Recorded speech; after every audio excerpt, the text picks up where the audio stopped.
We begin our report with President Joe Biden and Vice President Kamala Harris holding an event together for the first time since Biden dropped out of the 2024 race. They announced a deal to lower the cost of popular Medicare drugs. Working to lower health care costs has been a landmark issue for the Biden-Harris administration, and one President Biden says he has been working on for decades. I've been waiting for this moment for a long, long time. First time I sponsored a bill to let Medicare negotiate the price of drugs was in 1973 as a freshman senator with a guy named Frank Church from the state of Idaho. Folks, I have an incredible partner.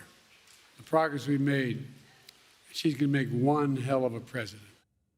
The appearance was not an official campaign event for Harris, but Biden did use the moment to attack her opponent, Donald Trump, and Republicans in Congress who did not support the bill that made lowering drug costs possible. Later in the day, Trump hit back, calling out the current administration for what he considers a lack of action on the economy. Harris has just declared that tackling inflation will be a day one priority for her. It's going to be day one. But day one, really, for Kamala was 3.5 years ago. Where has she been? And why hasn't she done it? Why hasn't she done it? CBS News political reporter Zak Hudak joins me now. Zak, great to have you on the program. Trump has used this attack a few times now, claiming Harris has had the past 3 years plus, he says, to implement all of these plans that she's discussing on the campaign trail. Is this effective?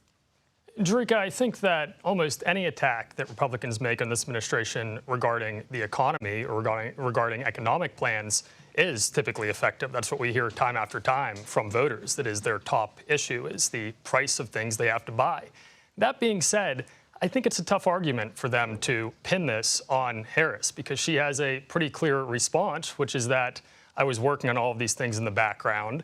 And I was not president at the time. Joe Biden was president at the time. And now I'm running to be president to implement all the things that I was working on in the background and now learned. So I don't think it's particularly effective to attach her to Biden on it, but it is effective to make broader criticisms of this administration's handling of the economy. Yeah, he had a lot to say about the economy, even saying that this is something we won't be able to come back from if he is not elected as president. I want to turn, though, to how you think Harris can strike a balance between taking credit for the popular policy of the Biden administration and taking a step back from some of the issues that voters have actually criticized her for.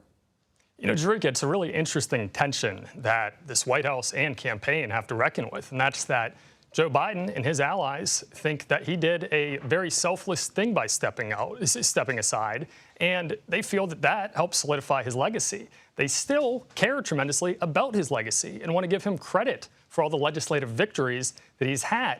At the same time, they need to find a way to give some of that credit to his VP, to Harris, to show that she has had some role in all of those things.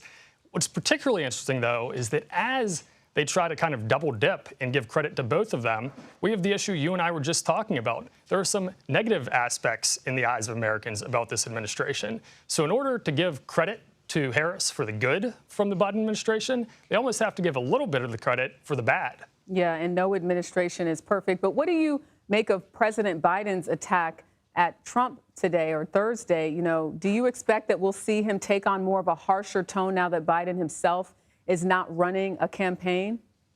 Drake, I think we will see him at least attempt to, because he is in a unique position where he has the authority to speak as the president, but he's not running for anything. You know, typically, when you as a candidate go very harsh against your opponent, that actually damages you a little bit in the process. He doesn't need to worry about that. That all being said, Joe Biden has never been known to deliver clean hits when he attacks someone. He has a reputation as being sort of a nice guy with other politicians. Yeah. So I don't know that he would be that effective, although he's certainly going to try to amp up the attacks on Trump. Yeah, and it was interesting to hear him talk more about the Project 2025, so I'm sure we'll hear more about that. Zak Hudak, thank you for joining us. Thank you, Jerika.